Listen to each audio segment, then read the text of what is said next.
Bom dia, alunos! Dando continuidade aos nossos estudos para o cargo de analista de gestão corporativa, Administração Geral da PPSA, esta é a parte 2 do nosso vídeo. Sejam muito bem-vindos novamente ao canal Astra Educa Concursos. Hoje vamos tratar de um tema muito importante e que costuma cair tanto em prova quanto aparecer no dia a dia do serviço público: a terceirização de serviços com cessão de mão de obra exclusiva.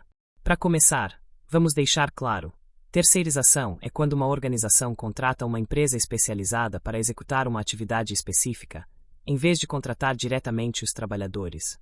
No setor público, isso é comum em áreas como vigilância, limpeza, recepção, manutenção predial, entre outras. Mas o ponto central aqui é a cessão de mão de obra exclusiva. E o que isso quer dizer? Trata-se de uma terceirização onde os empregados da contratada ficam à disposição da contratante, atuando sob sua supervisão direta, dentro do ambiente da administração pública, de forma contínua e muitas vezes em tempo integral. Balança, quando é permitida a cessão de mão de obra. Segundo a jurisprudência do TCU e as normas da Lei nº 13.303/2016, além das regras gerais do ordenamento jurídico brasileiro, a cessão de mão de obra só é aceita para atividades meio, ou seja, aquelas que não são finalísticas da administração pública ou da estatal. Exemplos de atividades meio: serviços de limpeza e conservação, segurança patrimonial, apoio administrativo, motoristas, recepcionistas. Essas atividades podem ser terceirizadas com cessão de mão de obra desde que não envolvam funções estratégicas ou ligadas diretamente à missão institucional da empresa pública. Giroflex: riscos e cuidados com a terceirização. A terceirização com mão de obra exclusiva exige muitos cuidados jurídicos e administrativos, porque a administração não pode, em hipótese alguma, exercer poder diretivo sobre os trabalhadores terceirizados. Ou seja, não pode aplicar advertência, nem suspensão diretamente. Não pode controlar jornada como se fosse empregador. Não pode determinar escalas ou trocar pessoal diretamente. Isso deve ser feito via empresa contratada. Se houver ingerência excessiva da administração, pode-se configurar o que chamamos de relação de emprego disfarçada, e a empresa pública pode ser responsabilizada trabalhista e previdenciariamente. Preencheta requisitos formais para terceirização legal. Para que a terceirização seja legal, o processo licitatório precisa prever objeto claro e detalhado no termo de referência, cláusulas que estabeleçam responsabilidades trabalhistas da contratada, fiscalização contratual ativa, incluindo verificação de pagamento de salários e benefícios, cumprimento de encargos sociais, INSS, FGTS, etc. Condições de saúde e segurança dos trabalhadores. Além disso, a contratada deve apresentar comprovação periódica de regularidade fiscal, trabalhista e previdenciária. Obrigações da administração. A administração também tem deveres importantes na gestão do contrato de terceirização com mão de obra exclusiva. Fiscalizar a execução do contrato por meio de fiscais designados. Manter registros da atuação da contratada e dos trabalhadores alocados. Intervir apenas por meio da contratada, nunca diretamente com os trabalhadores. Reter pagamentos em caso de irregularidade com encargos trabalhistas. Essas práticas garantem que a administração não assuma o papel de empregadora, o que é vedado pela Constituição e pela jurisprudência do TCU. Marca de seleção branca: princípios a serem observados. Toda terceirização deve respeitar os princípios da legalidade, deve haver previsão legal e contratual para a terceirização. Eficiência: a contratação deve melhorar a prestação dos serviços. Impessoalidade: sem vínculo pessoal entre contratante e trabalhador. Moralidade: sem desvio de finalidade ou favorecimento. Então, para fechar, a terceirização com cessão de mão de obra exclusiva é permitida para atividades meio. A administração não pode gerir diretamente os trabalhadores terceirizados. É obrigatório ter gestão contratual ativa e responsável, com fiscalização contínua. Toda contratação deve seguir os princípios constitucionais e legais da administração pública.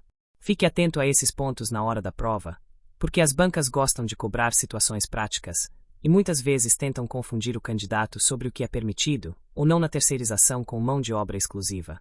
Vamos agora pelo básico. O que são licitações?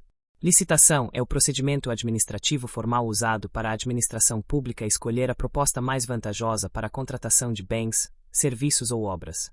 A regra geral é: toda contratação deve ser precedida de licitação. No entanto, existem exceções legais, e aí entram os institutos da dispensa e da inexigibilidade de licitação. Taxinha 1. Dispensa de licitação. A dispensa é quando a licitação é possível, mas a própria lei permite ou autoriza que ela seja dispensada em certas situações. Aqui o ponto é a concorrência, mas a administração opta por contratar diretamente com base em previsão legal. Diamante azul pequeno, hipóteses de dispensa.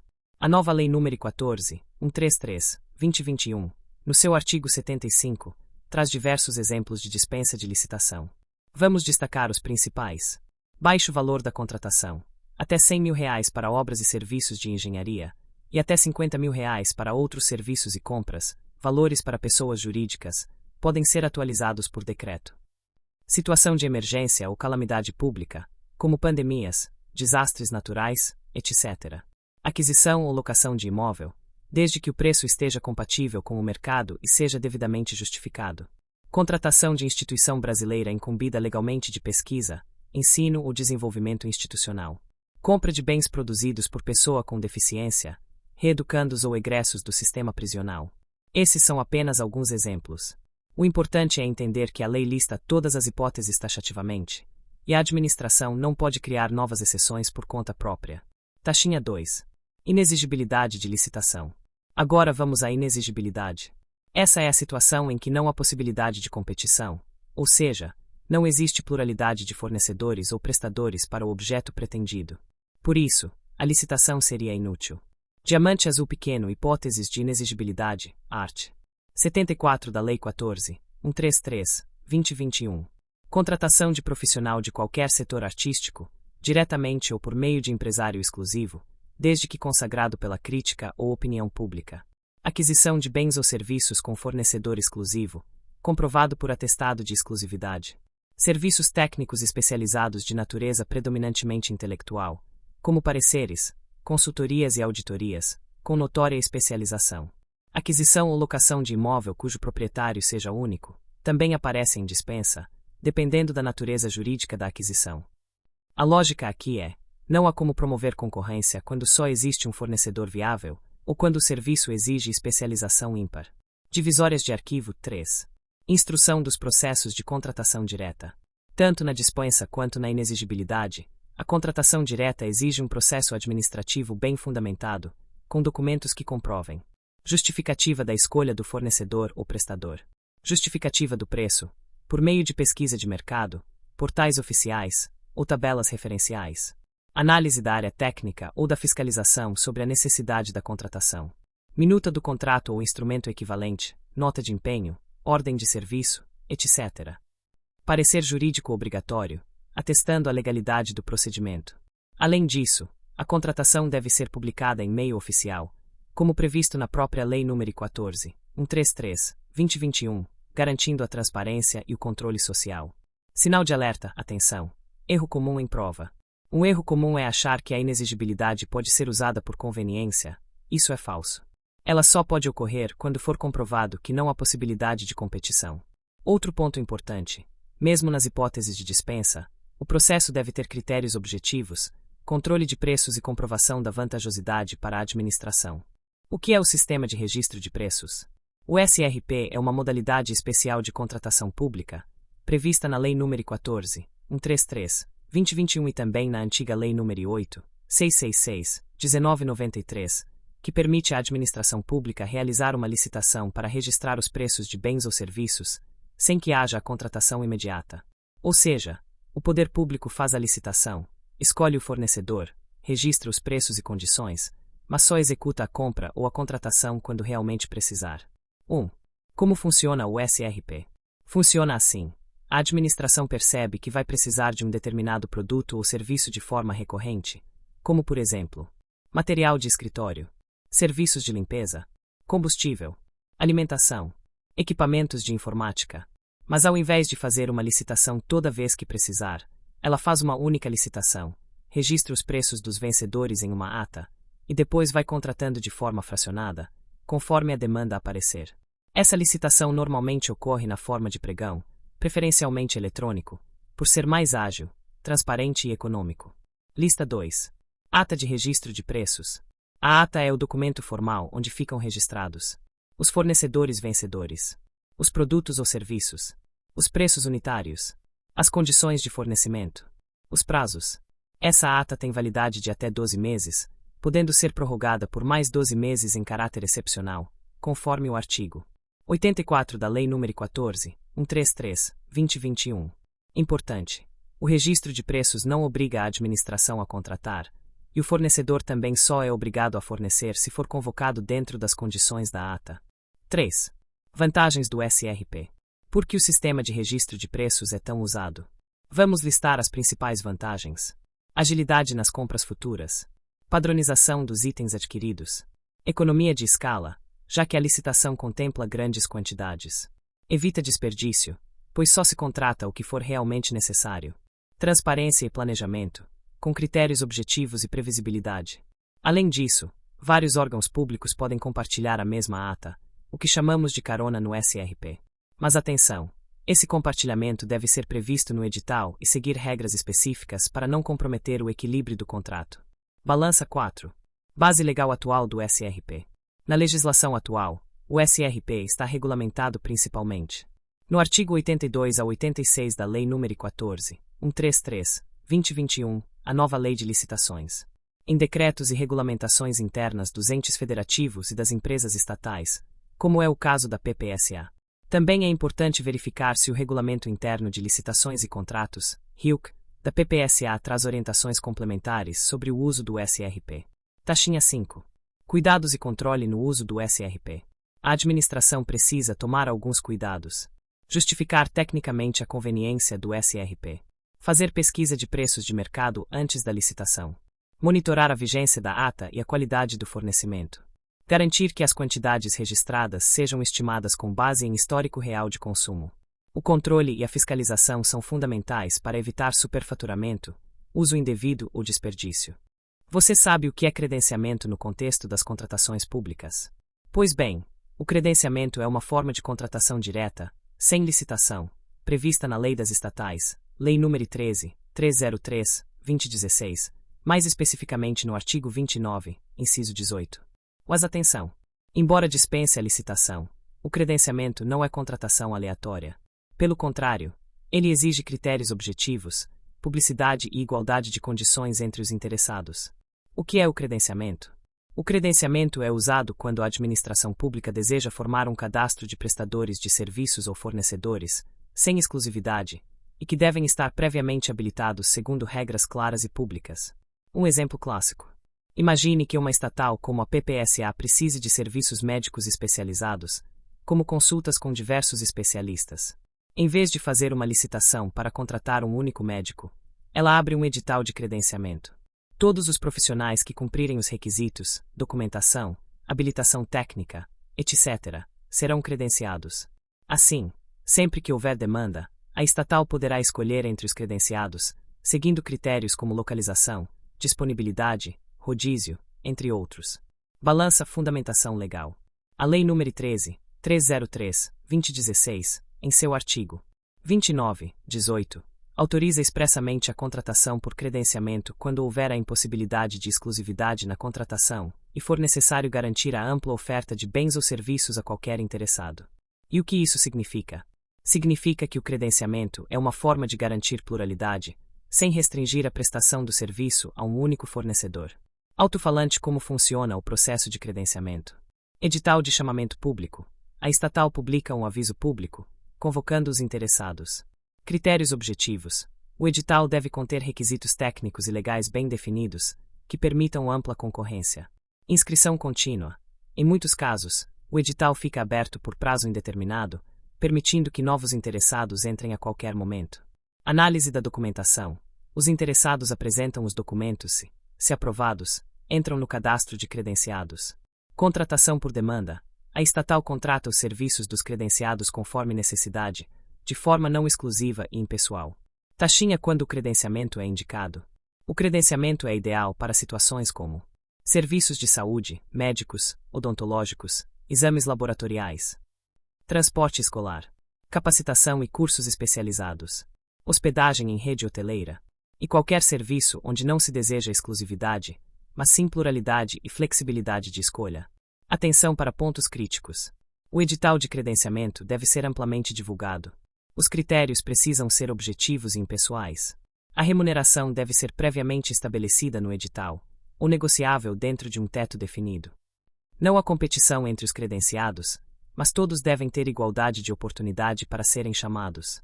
A administração deve ter controle e critério para a convocação dos prestadores, evitando favorecimento ou pessoalidade. Resumo final para fixação. O credenciamento é uma forma de contratação direta prevista na Lei 13.303/2016. Usado quando não há exclusividade e se deseja ampla oferta de fornecedores ou prestadores. Exige edital de chamamento público, com critérios claros e objetivos. Agora vamos abordar um tema muito relevante e atual dentro da administração pública: a contratação de soluções inovadoras pelas estatais. Este é um tópico que tem ganhado destaque, especialmente devido à constante busca por eficiência, sustentabilidade e melhoria dos serviços prestados à sociedade. O que são soluções inovadoras? Primeiramente, é importante entender o que são as soluções inovadoras. Trata-se de novos produtos, serviços ou processos que buscam resolver problemas de forma mais eficaz ou eficiente. Essas soluções podem envolver tecnologia, novos modelos de negócios, ou novas abordagens para questões que afetam a administração pública e as estatais. No contexto das estatais, as soluções inovadoras podem incluir, por exemplo, tecnologias emergentes, como inteligência artificial e Big Data, que ajudam na tomada de decisões e na melhoria dos processos internos. Novos modelos de prestação de serviços, que podem trazer mais transparência e agilidade no atendimento ao público. Soluções sustentáveis, que visam reduzir o impacto ambiental das atividades estatais. Como a administração pública pode contratar soluções inovadoras? A Lei nº 13.303/2016, que rege as estatais, prevê em seu artigo 27 a possibilidade de contratação de soluções inovadoras. Isso ocorre por meio de procedimentos simplificados, com a finalidade de garantir que a administração pública e as estatais possam se beneficiar das melhores soluções do mercado, sem ficar limitada aos métodos tradicionais de contratação. A contratação de soluções inovadoras pela administração pública segue alguns princípios e condições, como compatibilidade com as necessidades da administração. A solução inovadora deve se alinhar às necessidades específicas da estatal, como melhorias nos processos internos, redução de custos ou aumento de eficiência. Viabilidade técnica e econômica. A proposta inovadora deve ser viável do ponto de vista técnico e econômico. Não basta ser algo inovador. É necessário garantir que a inovação seja aplicável e traga benefícios reais. Utilização de métodos ágeis. A administração pública pode adotar métodos mais flexíveis e ágeis para selecionar e contratar soluções inovadoras, sem a rigidez dos processos tradicionais. O que muda na contratação de soluções inovadoras? A Lei nº 13.303/2016 também permite o uso de procedimentos diferenciados para a contratação de soluções inovadoras. Isso significa que a administração pode adotar licitações diferenciadas.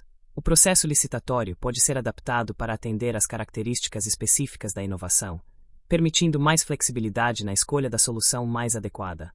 Contratar empresas inovadoras. As estatais podem buscar no mercado aquelas empresas que estejam desenvolvendo ou oferecendo soluções novas e adequadas às suas necessidades, sem se limitar apenas às empresas tradicionais. Contratar por desempenho.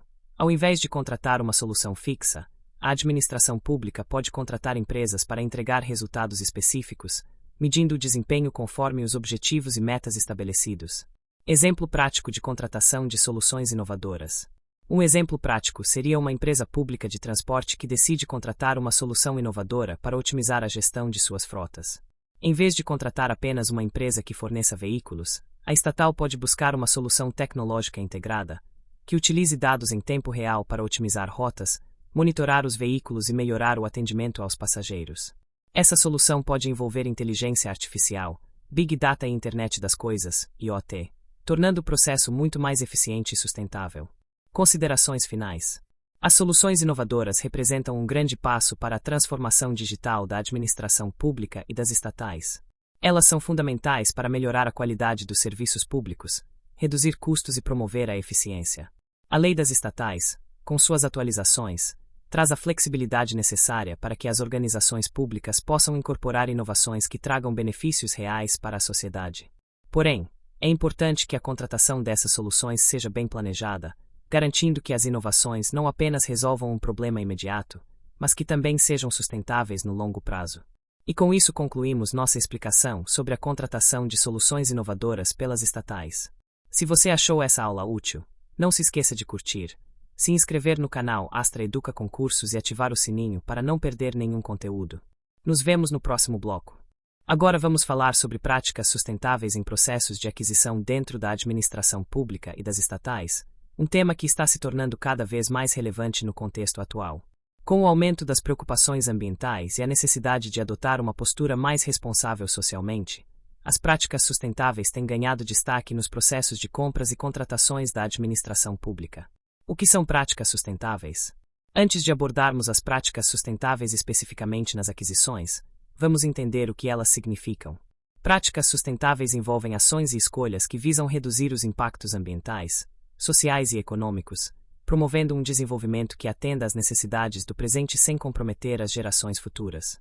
No contexto de processos de aquisição, isso significa priorizar produtos, serviços e soluções que respeitem o meio ambiente, sejam socialmente responsáveis, possuam uma gestão econômica eficiente. Por que é importante adotar práticas sustentáveis nas aquisições públicas? Adotar práticas sustentáveis em processos de aquisição é importante por várias razões, incluindo responsabilidade socioambiental. A administração pública deve ser um modelo de responsabilidade. A sustentabilidade é uma preocupação global, e as estatais têm um papel crucial em promover práticas que minimizem os impactos negativos ao meio ambiente e à sociedade. Eficiência econômica.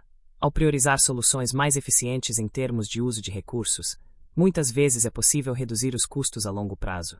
Produtos e serviços mais sustentáveis podem, por exemplo, ter maior durabilidade, maior eficiência energética ou menor custo de manutenção.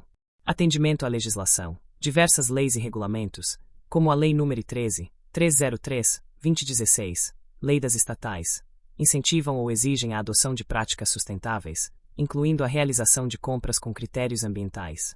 Como as práticas sustentáveis se aplicam aos processos de aquisição? As práticas sustentáveis em processos de aquisição podem ser integradas de diversas formas, desde a fase de planejamento até a execução do contrato. Veja algumas delas.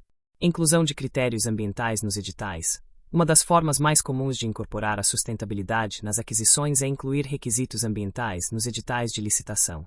Isso pode incluir a exigência de que os fornecedores adotem práticas sustentáveis em seus processos de produção, ou que os produtos adquiridos atendam a determinados padrões ambientais. Análise do ciclo de vida dos produtos. Antes de realizar a compra, é importante considerar o ciclo de vida completo do produto, ou seja, desde a produção até o descarte. Isso inclui a avaliação de impactos ambientais, como o consumo de recursos naturais, a emissão de poluentes e a possibilidade de reutilização ou reciclagem do produto. Contratação de soluções tecnológicas verdes. Em vez de simplesmente contratar produtos tradicionais, a administração pública pode buscar soluções tecnológicas que sejam mais ecologicamente corretas. Exemplos incluem a compra de veículos elétricos ou híbridos, a contratação de sistemas de energia renovável ou a implementação de tecnologias de eficiência energética em serviços públicos. Uso de materiais sustentáveis. A aquisição de materiais sustentáveis, como produtos de papel reciclado, mobiliário feito com madeira de fontes certificadas e equipamentos de baixo consumo de energia, é uma forma de garantir que a sustentabilidade seja considerada nas compras feitas pela administração pública. Exemplos de práticas sustentáveis em aquisições. Compra de energia renovável. Muitas estatais estão adotando contratos de fornecimento de energia renovável como forma de reduzir sua pegada de carbono. Isso pode incluir a compra de energia solar, eólica ou de outras fontes limpas. Construção de prédios verdes. Na construção ou reforma de instalações públicas, é possível adotar práticas de construção sustentável. Isso pode envolver o uso de materiais sustentáveis, a implementação de sistemas de reutilização de água e o uso de energia solar. Aquisição de produtos com selo ambiental. Produtos como tintas, papel, plásticos e outros itens de uso cotidiano nas estatais podem ser adquiridos com selos ambientais, que garantem que esses itens foram produzidos com menor impacto ambiental. Benefícios das práticas sustentáveis. Redução de custos no longo prazo. Embora a aquisição de produtos sustentáveis possa ter um custo inicial mais alto, ao longo do tempo, eles podem gerar economia de energia, manutenção e descarte, o que reduz os custos totais. Melhoria da imagem institucional. Organizações públicas que adotam práticas sustentáveis são vistas de maneira positiva pela sociedade, mostrando que estão comprometidas com o meio ambiente e o bem-estar social. Aderência às exigências legais. Com a crescente pressão para a sustentabilidade, muitas legislações estão exigindo a adoção de práticas mais responsáveis, tanto no âmbito local quanto internacional. As práticas sustentáveis em processos de aquisição não são apenas uma tendência, mas uma necessidade para garantir que a administração pública e as estatais desempenhem seu papel social de forma responsável. Ao adotar essas práticas, as entidades públicas podem contribuir para um futuro mais verde, ético e eficiente. Com isso, concluímos nossa abordagem sobre práticas sustentáveis em aquisições. Se você gostou dessa aula, curta o vídeo, compartilhe com seus colegas e se inscreva no canal Astra Educa Concursos para mais conteúdo de qualidade para sua preparação. Chegamos ao final de mais uma aula aqui no canal Astra Educa Concursos. Quero agradecer a cada um de vocês pela atenção e empenho. Lembrem-se de que a preparação para concursos não é uma jornada fácil, mas com dedicação e foco, a aprovação é totalmente possível. Não esqueçam de revisar o conteúdo que vimos hoje e praticar o máximo possível. Cada passo que você dá é um avanço em direção ao seu objetivo. A chave é não desanimar, continuar firme e manter sempre o foco no seu sonho de conquistar a vaga que tanto deseja. Se você gostou do vídeo, curta, compartilhe e se inscreva no nosso canal.